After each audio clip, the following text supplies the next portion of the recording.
You're about to listen to the Dr. Daliah Show. Sassy, stimulating medical talk radio. Any medical advice Dr. Daliah Wax gives on her show should not be substituted for an actual visit to your medical provider. And now, here's Dr. Daliah.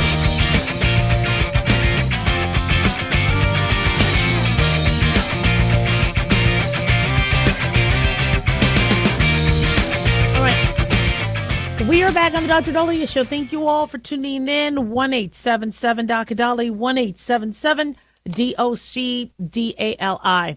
So one of the biggest questions we've had in medicine has been why autism cases are rising. Why did it go from 1 in 200 to 1 in 100 to 1 in 36 to 1 in 31 individuals by the year, I believe that was 2022 or 2023, and rising? Why do we have so many children with autism on the autism spectrum? And those children with severe autism struggle. They struggle with potty training. They struggle with being able to hold a job, be on their own. People who are highly functional autism can still luckily lead, a normal life.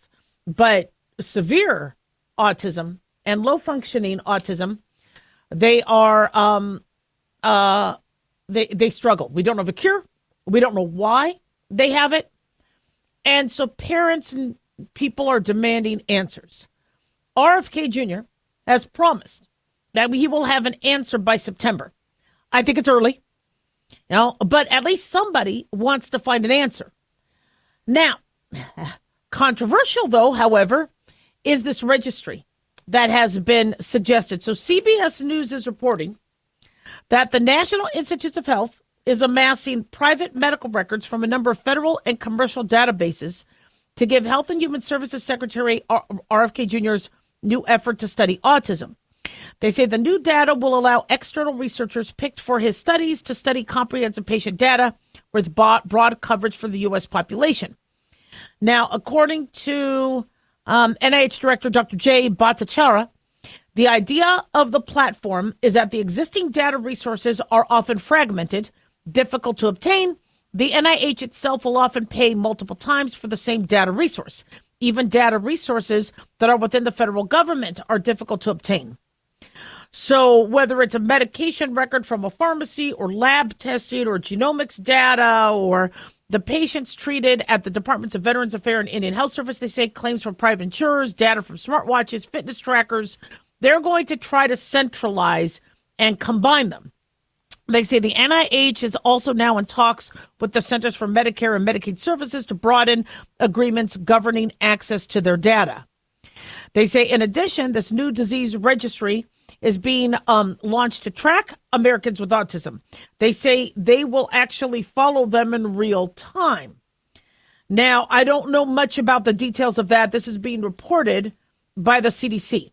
Now, Bhattacharya said the research they use will, there's a typo, said the research they will back using the data will be the highest quality proposals that will range from basic science to epidemiological approaches to other more applied approaches to treat and manage autism. He also acknowledged autism's wide variation in how it affects people. So there's now been a lot of concern as to what this registry will be, people's private medical records. And so, I get why people are nervous. Having, autistic individuals in our family, I see why people are nervous. On the other end, I keep getting asked by listeners, by patients, why can't somebody look at all the children with autism and everybody with autism and find the common denominator? Just use a computer program, use AI. Figure out what they all had. Well, that's a lot of data. Now, usually with our studies, we have volunteers. So we have people that voluntarily sign on. The days of non-volunteer studies, in a way, when they do analysis of records, a lot of studies do look at hospital records. And so they don't necessarily involve, okay, now we're going to enroll you in a study. Now we're going to follow you. So when there are records that are a part of a health system, and insurers are reviewing them. Your medical records aren't private, sadly. because there is somebody behind a desk at an insurance company looking at your prescription, looking at your diagnosis, looking at your medical records to decide if they're going to pay or not. And so as much as I want our records private and not going to the government and, government watching you all the time, we have no privacy. Anything we do, if you don't pay for a medical procedure yourself, all right, an insurance company and everybody on all the floors have access to that if they have to review if they're going to pay it or not. People are like, gosh, Daliah, you were really open about your hysterectomy and your colonoscopy. And I'm like, well, of course I'm open. It's not private. How many different people had to be in the room? How many different insurance company or how many different billers had to be involved, whether it's the anesthesiologist, the GI, the surgical center. So, the privacy issue is important. But the government needs to kind of explain what they are doing different. And yes, if there are medical records in one area and another area, and these are things that oftentimes will be reviewed in terms of after that Walgreens lawsuit with opioid prescriptions, you can bet your butt that your opioid prescription was a part of that review. So if you have anything done at an entity, that entity has access to review it. Now, who do you want to access it? Do you want somebody to access it through the NIH? To review it and try to come up with, why that's happening? Or do you want to be left alone? Maybe there's an opt-out people could do. But we keep being asked, why can't we look at the common denominator of everybody with autism? And until we do, there's going to be all these theories. Is it the MMR vaccine? Well, no, we did a separate study showing that the MMR vaccine does not cause autism. Well, is it their toothpaste? Is it their fluoride? And we keep doing separate studies. And so in a way, it's not that far-fetched that scientists and medical researchers and public officials want to take a look at databases and look at underlying causes and looking at trends. We need to figure this out. 1 in 31 means there is somebody in every classroom that has autism. And the rate keeps rising. So we need to figure this out somehow. I don't know what the best answer is, but we haven't figured it out yet. The 1-877-Doc-Daliah, don't go away. Dr. Daliah here. Are you tired, burned out, gaining weight, succumbing to the daily pressures of life? Well, how's your dopamine doing? How you feel right now, how you'll feel an hour from now, and how you'll feel next week is completely reliant on your dopamine. Our daily motivation and willingness to push through challenges depends on the intricate chemical process dopamine provides. Christian Kalikas and I created Deploying Dopamine, a book that tells you what dopamine is, when it dysfunctions, and how to successfully deploy it when needed. Find Deploying Dopamine on Amazon today. Check it out. Carl Amari here to tell you about our newest website for old-time radio lovers. It's 100radioshows.com. At this site, there are 5 old-time radio shows waiting for you to download free as our gift to you, and be sure to browse the additional 700 old-time radio shows available to you for 70% off by using the promo code RADIO at checkout. This is a limited-time offer, so log on to 100radioshows.com. That's 100radioshows.com. At Hotshot Secret, we share the science behind common diesel problems and their solutions. For example, Hotshot Secret Stiction Eliminator. Stiction, that sticky friction, undermines the performance of diesel engines. Third-party ASTM testing verifies that Stiction Eliminator removes 2 times as much stiction than any alternative on the retail shelf. Stiction Eliminator is formulated to be left in the engine oil. It works as you drive. Available at truck stops, Tractor Supply, O'Reilly's Auto Parts, and online at HotShotSecret.com. Hotshot Secret. Powered by science. In a study, it was found that 33% of 44 herbal supplements had no trace of the advertised herb. Don't let that happen to you. Hi, this is Dr. Mitch. If you want to ensure quality, please go to TotalWellness.com. Supplements made for physicians only now available to you too. TotalWellness.com, helping you to look good, feel good, and enjoy total wellness.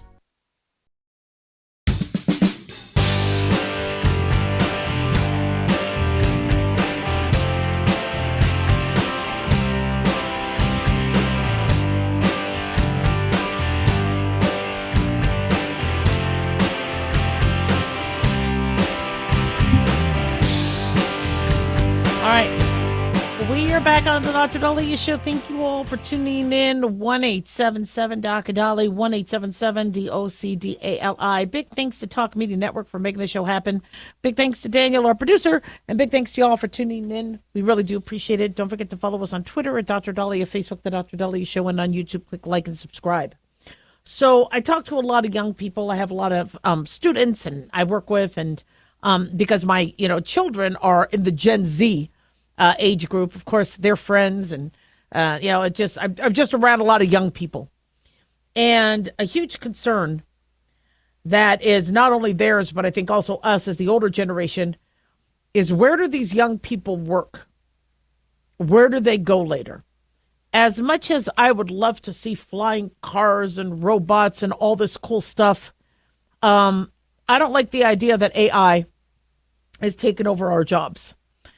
And I had a patient yesterday that was just very disrespectful and very rude, and just, and I'm not saying you have to, because I'm a doctor, treat me with respect, but because I'm a human being, treat me with respect.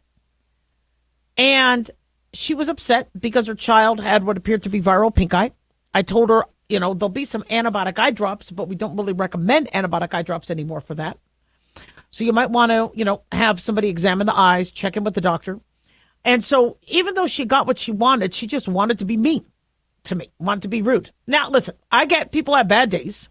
And I get that people just love telling other people off. And listen, I've seen the gamut of personalities. But if she represents a wider picture of the population, doctors are going to be replaced in a heartbeat with a computer. People don't want, our advice anymore. The fact that we could go on to Google or Bing or DuckDuckGo or whatever and educate ourselves makes those jobs where you've learned something less necessary. Well, I broke the toilet, not going potty. It was running and it kept running, and my husband said to turn a knob, and I guess I turned the wrong knob and I cracked something. So I don't know. And so we had to fix the toilet. And I'm like, all right, well, I guess we got to get a plumber. And he's like, no, let me watch a couple YouTube videos and figure this out. And he did. And he was able to fix the toilet. So people, and mind you, what plumbers know how to do, they're gods. And, if we need a plumber, we're going to get a plumber because they know what they're doing. The last thing we need is to do it yourself or messing something up. But for something like this where we had to rechange something out, luckily he didn't have to hire the plumber. But having all this knowledge at our fingertips is very empowering, but it also changes the demand of what we need out there. And so when we look at healthcare costs and we look at hospitals going under, and we look at people not paying their bills and, companies saying, I can't do this anymore, public officials or the government or private enterprise is going to go to AI and say, how do we fix this? And AI will offer options that will probably include removing the staff. It's all labor is always the higher cost and the most expensive part of running a business. And if if you're like, we need to figure out how to save money and stay afloat, it's going to say fire staff and use this sort of technology to replace them. And now that we have turned medicine into, you don't have to go to the doctor anymore. You just buy your own birth control. You buy your own hearing aids. You buy your own glasses. You buy your own this. You don't need a prescription for a lot of things. Or people are going down to Mexico or going down to Canada to get things over the counter. Then, the doctor's opinion, you would think it's still, people are saying, well, why am I paying for this telemedicine service? If you're saying I don't need the medication, I go, you're using the telemedicine service because you're getting it's taking you 3 months to get in with your doctor, and you're getting a doctor on Christmas. You're getting to speak to somebody within minutes at night while you're in your pajamas. Well, people are finding that less valuable because if they want an opinion, they'll just go online. And I'm terrified as to what we're going to see from medical, prognoses and diagnoses in cancer. And people are avoiding going into the doctor. And the way I was trained was, I don't care if you're coming in for your thyroid. I don't care if you're coming in for a blood pressure medicine refill. I also look for skin cancer. Look for thyroid cancer. Listen to the heart. Check for murmurs. Check for peripheral vascular disease. Screen for depression. Now, the average patient's like, I don't want that. I just want my Z-Pack and fries. Pez dispense my medicine and butt the hell out. And we wonder why cancer cases are going up. We wonder why obesity is skyrocketing. People are calling in with horrific burn infections, toe infections, because again, they cut themselves and they're like, I'm just going to do it myself. I'm going to Google or YouTube the answer. And that's not safe. You might be able to get away with it, with a simple cold. Okay, I'll have some tea and honey. But, somebody, I guess, used a nail gun and accidentally punctured his joint on his hand. Didn't do anything to fix it. Well, now, does he have osteomyelitis? Is he going to lose his finger? But people don't value going to the doctor. People don't value, somebody of the trades to come in and fix and do. They don't value it. And the reason why also is because it's getting more expensive. And COVID helped change that. I mean, when we locked down salons, hair salons, and we locked down, nail salons, and people are like, well, then I'm going to do it myself. And once they realized they could do it themselves, they found, well, I'm saving money. And maybe I don't need to go and spend $40, $50 on my nails anymore. It looks like I don't have to go to the doctor. I could just call. It's funny, when I tell somebody you really need to get seen, it sounds like you might have pneumonia. They go, well, I don't want to go into the doctor's office and get sick. But you're sick. The worst part of COVID was this idea that urgent cares and ERs were telling people not to come in. So they sat home until they were on death's door. And then by the time they did finally go in and get seen, they died. Now, that's our fault because we have a very poor hospital infrastructure. We don't have enough beds for everybody. We didn't have enough respirators. We didn't have ventilators, didn't have enough oxygen. We were not prepared for a pandemic, and it showed. But people are still taking the advice they were given in 2020 to not go to the urgent care. I can't go to the urgent care. I'm sick. We're not supposed to go to the urgent care for sick. Well, then what are you supposed to go to the urgent care for? A hat? To get a new puppy? You go to the urgent care because you need a doctor to take a look at you. You wouldn't have to go to an urgent care if you had a regular medical provider that you were following up with. And so people, my concern with the attitudes people are getting is, rather than being so grateful that they're getting advice and they're getting correct advice, that is to save their lives, they're actually hateful. They're mean because they just want a computer to spit out whatever prescription they want. Or just, here, I'll order you an x-ray. The computer orders the x-ray and they don't have to see a doctor. So yeah, doctors are going to go away. So my advice to you all is, if you do have a family history of cancer, or you are concerned about a mole, or you're concerned about, once doctors go away, it's going to be a lot harder to see one. And insurance companies are going to pivot you to just use online telemedicine. In fact, I can't tell you how many people call up saying, yep, I need a physical. I go, okay, did you talk to your insurance, to see a doctor? They said they referred me to the telemedicine company. I'm like, but we can't examine your heart. What? You need a physical, right? We can't check a prostate over a telephone. Insurance companies are saving money. People are saving money. It's all about saving money, but it's not about health. Now, trust me, I can't tell you how many things I've been able to diagnose over the phone. Patients would have never known. And I think we do save lives on telemedicine. But the fact that people only want to use that, it's really changing the way medicine is. And if you are at all concerned about your health, have a doctor take a look at you in person and get your physicals done and your screening. 1-877-DOC-DALIAH.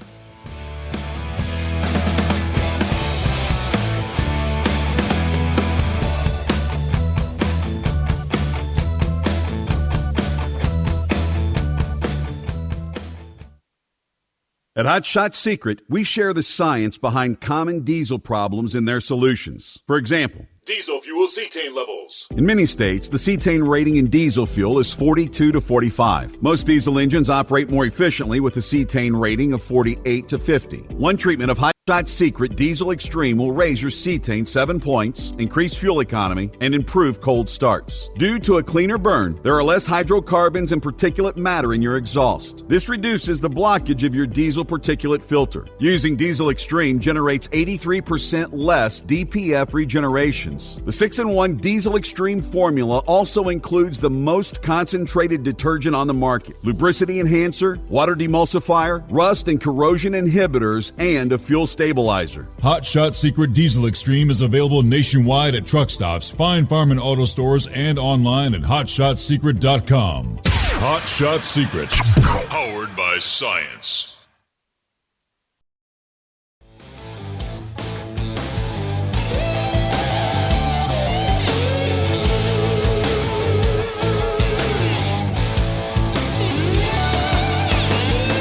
All right, we are back on the Dr. Daliah Show. Thank you all for tuning in. 1-877-DOC-DALIAH, 1-877-DOC-DALI. So do you have student loans? If you do, you got to start paying them back. And from what I'm being told, people haven't been paying since 2020. And the Department of Education on Monday said it's going to resume collections on defaulted federal student loans next month. Apparently, that's about $1.6 trillion. And we are being told that fewer than 4 out of 10 borrowers are up to speed, meaning at least 60% of borrowers are in default. Now, I had student loans. People always ask, what did I borrow? I'm very open. Maybe I shouldn't say, but I borrowed about 80 grand. It was, I just, you applied for the student loans. I worked while I was in medical school. And so I would have needed to borrow more, but because I waited tables, I was able to use that to also cover some expenses. Plus, I was trying to help my brother get through school. So I used the money from waiting tables for that. And the student loans went to mostly the education. And I think I had to use part of it for my apartment. And I always had to have roommates. And I was able to get through medical school with about $80,000 in student loans, which wasn't bad because I went to a state school. I went to UNR School of Medicine. And then when I went to UCLA, there was a monthly fee I had to, there was a monthly amount I had to pay for my fourth year electives, but luckily it wasn't that bad. And I didn't work my last year. I couldn't, there was just no time. And you don't usually work and hold a job in medical school, but I had to because I just couldn't, and I didn't want to borrow more. And part of the reason why I only owed about $80-some thousand in student loans is because I didn't borrow in undergrad because I worked a bunch of part-time jobs in undergrad. And I was fearful of being in debt. Now, everybody said, don't worry, because once you get a job, once you become a doctor, you'll be able to pay it off. But being in debt was just not something I wanted to do. My father, worked as a appliance repairman. And I remember when I was talking to him about getting a credit card, he said, don't do credit cards. If you get a credit card, that means you can't afford what you want to buy. If you don't have the cash to buy what you want to buy, then you don't buy it. Now, I learned that I couldn't do much in terms of getting my own apartment and other things if I didn't have credit. So then I got a credit card and I would put something on the credit card like my groceries and then pay it off. But I was very afraid of debt. And I did finally pay off my student loans. It was nothing compared to my husband's student loans going to chiropractic school, Chiropractic school was way more expensive than medical school. But we got through it. And we paid off our student loans. And it was not easy. And it was a breath of fresh air. It would have been nice if it was written off, but I didn't expect that because then it wouldn't have been a loan. It would have been a gift. And I didn't think I deserved a gift. Yeah, earning an academic scholarship for UNLV, very, very grateful that, they felt my grades and my SATs were high enough to help, pay for my classes, but I still had to pay for my books, still had to support myself. But if somebody said, you know what, Daliah, I'm going to write off all your student loans, I would be like, wow, but I wouldn't believe it. I'd be like, but they're a loan. I signed something saying that I would pay. And if I didn't pay, the government could go after me. So I would be very hesitant on somebody promising that the student loans would be just wiped out. Well, Biden tried to do that, and he was shocked at how many Democrats were not actually excited about that. Because if, a bunch of Democrats paid off their student loans through blood, sweat, and tears, they're not going to be really excited about helping other people get freebies. Plus, one thing that really drove people crazy was that some people were just finished paying their last few $1,000s. And if they would have just defaulted and not done the right thing, they might then be able to qualify for that money not, needing to be paid. And so when people see, go defaulting and not paying your student loans could end up being the right way to go and be rewarded, it starts to rattle people's faith. And so the reason why less than 4 out of 10 borrowers are up to speed with their loans is not because they want to screw the government out of their money. It's because they don't want to be, ridiculed for why did you pay when it was going to get written off. The problem is that was not popular. Not to mention, if you chose not to go to school, or you chose not to go to Harvard, or you chose not to use your student loans to buy a brand new car, and you decided to do a trade or work or avoid college, so you didn't have to borrow, you now got screwed over. If I knew then what I knew that the Democrats wanted to do with student loans, hell, I would have applied to Pepperdine. I always wanted to go to Pepperdine. Or I would have applied to, I would have borrowed more money. Imagine working multiple jobs. So anyway. Well, the Department of Education said they are going to resume collections on defaulted student loans. And according to, I think this was Carolyn Levitt, she said the government can and will collect defaulted federal student loan debt by withholding money from borrowers, tax refunds, federal pensions, and even their wages. The Department of Education said it's going to resume collections in May. This is the first time since 2020. The student loan portfolio was nearly $1.6 trillion. They say this is unsustainable. Oh, they said there are 4 million borrowers who are in the late stage delinquency stage on payments, meaning they're between 91 days and 180 days late on payments. They say this is unsustainable, unfair, and a huge liability for American taxpayers. Debt cannot be wiped away. It just ends up getting transferred to others. So why should Americans who didn't go to college or went to college and responsibly paid back their loans pay for the student loans of other Americans? The Trump administration will never force taxpayers to pay student loan debts that don't belong to them. And I got to tell you, amen. And listen, I love my students. And if they need reprieve, if they need relief because of the ridiculous amounts, then the colleges should be paying this. And I said this during the Biden administration, if you really want to wipe out student loan debt, then you go back to each and every college and tell them to refund the money. No, the colleges get their money. Harvard gets to keep all their money. But as taxpayers have to pay for it. I mean, when I see what these schools are charging, one school locally is charging $50,000 a year for tuition. So the students have to borrow more. Why is that school charging $50,000 a year? People pay it because they want to be doctors. But then, if the school, really wants to help these students out, then cut that down by 10,000. If you want to really wipe out student loan debt, get the colleges to put money in a pool and use that money. But don't go after the taxpayers. So the Biden administration tried to do it. It was blocked. It wasn't legal without congressional approval. And it wasn't that popular bipartisanly. The average person, whether they're Democrat or Republican, who paid off their student loans or chose not to go to college, isn't really going to want to put their money towards that. Well, we have to help the students. I love the students. Then go to the colleges and tell them to give the money back. So going, garnish, we've also had an attitude now towards debt. What this did was people said, well, now do I have to pay off my car? Do I have to pay my mortgage? Look at the eviction moratorium. People stopped paying rent. And now with medical debt, they're like, you know what? That's not going to hurt your credit. Well, then if there's no consequences not paying your debt, nobody's going to give out the money. 1-877-DOC-DOLLY. Don't go away.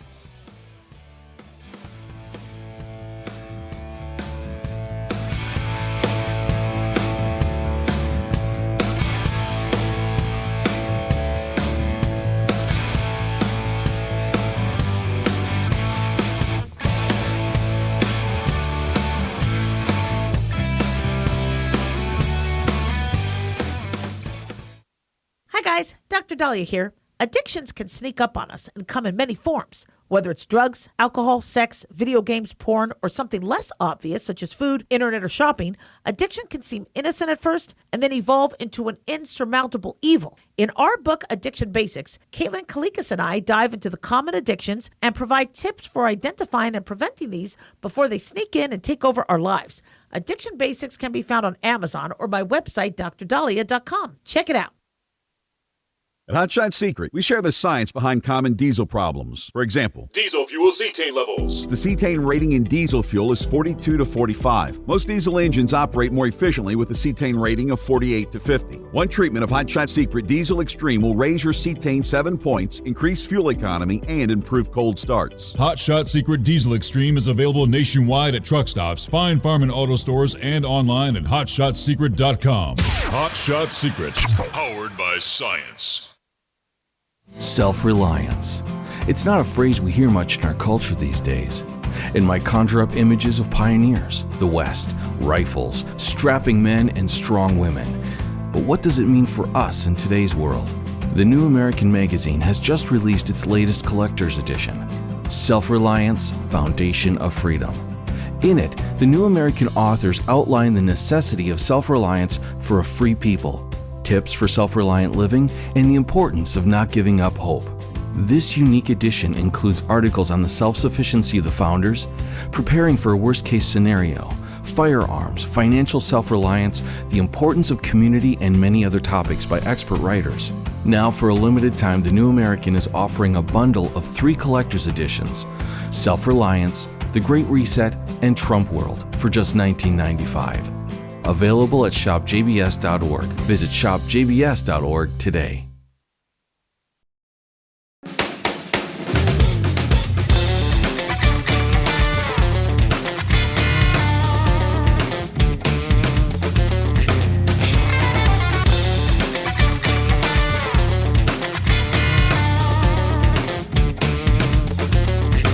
All right. We are back on the Dr. Daliah Show. Thank you all for tuning in. 1-877-DOC-DOLLY, 1-877-DOCDALI. So which is worse, having depression or anxiety or the medications and the side effects? It's a common question I keep getting asked. And when we looked at what happened with the FSU, the Florida State University shooter, he apparently went off his medications and he was diagnosed with an emotional dysregulatory sort of diagnosis where he didn't regulate his emotions well, was off his medications, somehow decides to become a murderer, kills 2 people, injures multiple others. And a question that commonly gets asked is, when do you decide to go on a medication, and when is the medication kind of worse for you? And this comes up because there's been individuals who say they go on the medication to treat their mood disorder or their anxiety and depression, and they get worse. In fact, as a medical student, we were warned that if somebody is on a medicine for depression and you start them on the medication for depression, to not let your guard down, because as they start to feel better is the most dangerous time, because that's when they could decide to kill themselves. Back in the 90s, depression was being studied very, very thoroughly, and they found that when people are at their biggest abyss or depth of depression, they aren't motivated to do a lot. And they might just sit there and do nothing. But once they start to feel better, they might act on it. And you got to be very, very watchful and hope that they get out of that little bit of a lump and continue to move up the curve where they feel better. And so I learned very early on that if somebody does struggle with mental illness, these medications, are not the end all to treatment. You don't just throw a person on a pill and that's it. You need to include therapy. You need to include the family. This is why I think people lose their mind when these schools are not informing parents that their child could be transgender. As somebody who feels they're in the wrong body could be, suicidal.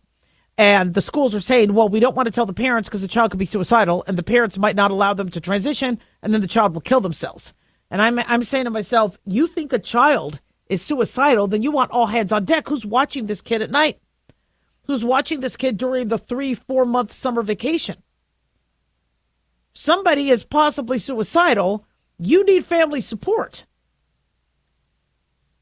So going back to, let's say you have depression and you have anxiety. I've talked to patients who have said, I'm not on anything. And I'm like, well, have you considered, talking to a psychiatrist or talking to your medical provider about going on something? They say, no, the side effects are worse than the disease or the illness. And so I'll ask, what side effects are you worried about? Well, a big one they're worried about is erectile dysfunction. Now, when somebody brings up erectile dysfunction as a side effect of antidepressants or blood pressure medication or whatever, I always ask, well, how exactly are the erections happening, doing now? If you have depression, if you have anxiety, oftentimes you're going to struggle with erections as it is. So many people fear that happening, but they don't realize that their erections can actually improve if their depression and anxiety improve. Another side effect people are worried about is that it can make them more depressed or more anxious.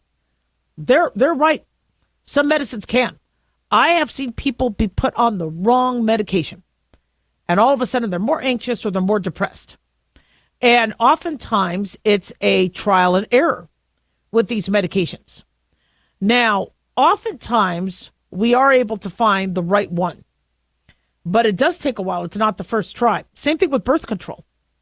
Now, patients will say, all right, I want a birth control, but I can't come back in a couple months, so make it the right one. And sometimes I'm like, I don't know if it's going to be the right one. I don't know if you're going to have breakthrough bleeding.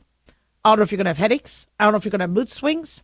We have you come back in 2 months so we could check your blood pressure because we're giving you estrogen in these birth control, but also to see if you're having side effects. What I used to do in terms of birth control is I used to give patients the triphasic, where 1 week is one dosing, the second week is a different dosing. These triphasic packs were supposed to kind of mimic a little bit more your cycle. And then I would say, come back and tell me which week you like the best, which week you dislike. And some people are like, I just love the whole pack, I'm good. But others will say, I love week 2. Not really liking week 3. Well, then I would look at the dosing of that week 2 and then give them a monophasic, the whole dose, all month of that quantity in milligrams of estrogen and progesterone. So even with birth control, it was trial and error. But people are very impatient these days, and they're worried. Well, if you are told and prepared that, look, this could happen, okay, you might temporarily feel more depressed or feel anxious, or, you talk to me about it. Every time I would put somebody on a new medication, I would have them follow up within a week so they wouldn't feel like they're struggling Or if I was like, you know what? Call me the next day. But, you don't have to be away from us. We're here. We'll, guide you. And if we think you're reacting to it, we'll stop the medication. If we think you're doing well or it's par for the course, we'll let you know. But nowadays, you don't see a doctor for months. And so you're put on a medication and you're hoping to high heaven that it's going to work. When do you make the decision, though, to go on something? Well, if you don't think that your current symptoms are sustainable, if you're managing your depression, anxiety with sugar, with alcohol, with marijuana, there's side effects to those. And, it might be worth a try of being on something that can therapeutically help you. But also, you don't just go on a pill. I would recommend counseling. I would recommend a full-on approach. Just like when you lose weight, it's not just all about Ozempic. You need to exercise. You need to change your eating patterns. It's not just about taking a pill. Same thing when you quit smoking. It's not just about putting on the patch or taking Chantix. Chantix is a medication we use to help curb the cravings. And that has a side effect for some people of vivid dreams or suicidal ideation. And we don't stop prescribing it. We just tell family members, say, look, this could affect your brain. It could affect, how you feel. Make sure you let family members know. I've never had a person commit suicide on Chantix, but I warn them and I tell them we're going to watch you closely and we're going to have you follow up closely. But people a lot of times will use that as an excuse. Well, I don't want to go on a medication because I don't want the side effects. I don't want a colonoscopy because I don't want a side effect, or an adverse event. I don't want to go to the doctor because then I'll get sick. So a lot of times people are just using that as an excuse. And that's very common. Somebody with anxiety and depression doesn't necessarily want to go to a doctor and get seen. Fortunately, we do have telemedicine providers that could provide care while you're home and talk to you about options and explain what some of these medications could do. But you shouldn't be started on a medication without somebody explaining why it works. If your anxiety or depression is because your serotonin is low and some of the SSRIs can help raise your serotonin, that needs to be explained. It's not that we're injecting anything into you. It's that we're helping your serotonin stay at a more therapeutic level and not get used up as quickly because it's inhibiting the reuptake of your serotonin. Or it's stimulating dopamine, or these things need to be explained. And, for people with severe mental illness, some of these mood stabilizers or these other medications they could have strong side effects. But we always look at the benefits versus the risks. If you are possibly, thinking about suicide, or you can't control your emotions, or you think somebody's going to get hurt, then the benefits of being on a medication and maybe having a little weight gain or having some erectile dysfunction far outweigh the risks. But you need to talk to a medical provider about it. And oftentimes, people tolerate these medicines very well.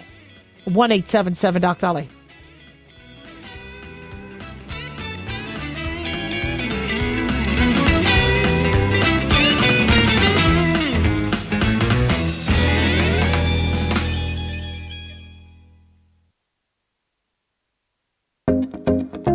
Did you know that healthy arteries make a gas? Yes, actually 3 known gases. Hi, I'm Dr. Mitch, and nitric oxide is a gas that's readily made all day long to keep our arteries open by relaxing the blood vessel walls. By doing this, our circulation is increased, bringing blood, oxygen, and nutrients to every part of your body. Both age and poor diet can lead to a loss of this precious gas, and in turn, blood pressure can go up, energy can go down, and you can get tingling in your hands and feet. Well, our product, Ultimate Nitric Oxide, can easily help fix this lack of nitric oxide. Go to TotalWellness.com. That's TotalWellness.com, where we are helping you to look good, feel good, and enjoy total wellness.